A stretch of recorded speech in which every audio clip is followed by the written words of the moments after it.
سمندری قزاق اتنا بڑا مافیا ہے جس کے سامنے وزارت ماہی گیری اور بلوچستان کی حکومت بے بس ہے۔ غیر قانونی ٹرالرنگ کی تدارک ممکن ہے، اگر نہیں ہوتا تو محکمہ فشریز اور حکومت بلوچستان اربوں روپے کی گشتی لانچیں کیوں بناتی اور اس مقصد کے لیے سینکڑوں اسٹاف کیوں رکھی۔ 1970 کی دہائی سے قبل کراچی کے سمندر مچھلیوں کے حوالے زرخیز رہی ہے، لیکن سندھ کے ماہی گیروں نے جدید اوزاروں سے لیس بے تحاشا اپنی ٹرالروں کے ذریعے جس طرح اپنی سمندر پر حلہ بول دیا تو اس کے نتیجے میں کراچی کی سمندر سے مچھلیاں ناپید ہونا شروع ہوئیں اور بہت ہی جلد کراچی کی سمندر بانجھ ہو گئی۔ پھر سندھ کی لانچوں نے بلوچستان کی سمندر کا رخ کر دیا اور اپنی جدید اور معلق جالوں مچھلیوں کی نسل کشی کا سلسلہ شروع کر دیا۔ سندھ کے لانچوں کے اصل عمل سے بلوچستان کے مقامی ماہی گیر شدید متاثر ہوئے، جنہوں نے مطالبات کی صورت میں چیخنا چلانا شروع کر دیا، جس پر 1973 میں بلوچستان میں نیشنل عوامی پارٹی کی حکومت مقامی ماہی گیروں کے روزگار اور مچھلیوں کی افزائش کو تحفظ دینے کی خاطر فشریز آرڈیننس جاری کیا، جس کے تحت مقامی اور غیر مقامی لانچوں اور ٹرالروں کی ساحل سے 12 ناٹیکل میل کے اندر شکار پر پابندی عائد کر دی گئی اور اس پر سختی سے عمل درآمد کے نتیجے میں مقامی ماہی گیروں کے روزگار کو باقاعدہ تحفظ حاصل ہوا۔ اسے مزید مؤثر بنانے کے لیے 1984 اس آرڈیننس مزید ترامیم کر کے سمندر میں ممنوعہ جالوں کے استعمال پر بھی پابندی عائد کر دی گئی۔ اس فشریز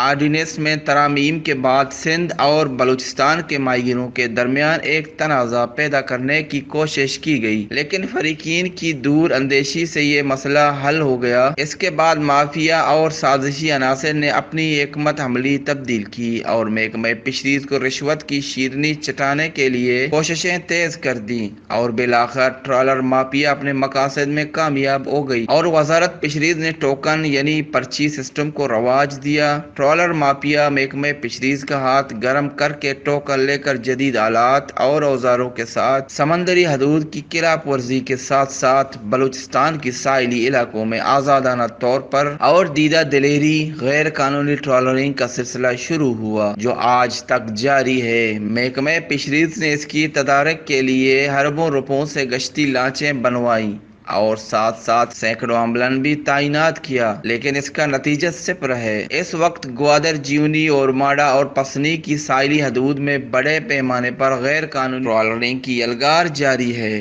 اور مقامی ماہی گیر نان شبینہ کا محتاج ہو رہے ہیں۔ ماہی گیروں کی طرف سے ٹرالر بھگاؤ، چولہا جلاؤ تحریکیں بھی چلی ہیں، لیکن حکومت بلوچستان اور وزارت ماہی گیری آج بھی مؤثر اقدامات اٹھانے سے قاصر ہے، بلکہ 1990 کی دہائی سے لے کر آج تک ماہانہ کروڑوں روپے کمائی کے سبب وزارت ماہی گیری پرجاذب اور برائے فروخت رہی ہے۔ اگر محکمہ فشریز ٹرالر مافیا کو روکنے کی اہل نہیں تو اس وزارت کو ختم ہونا چاہیے۔ قوم کا یہ بجٹ پر کیوں بوجھ بنا ہوا ہے؟ اگر محکمہ فشریز اس کی تدارک نہیں کر سکتا تو اسے میرین یعنی میری ٹائم کے حوالے کیا جائے۔ ماہی گیروں کو روزگار کے تحفظ کی فراہمی ناگزیر ہے۔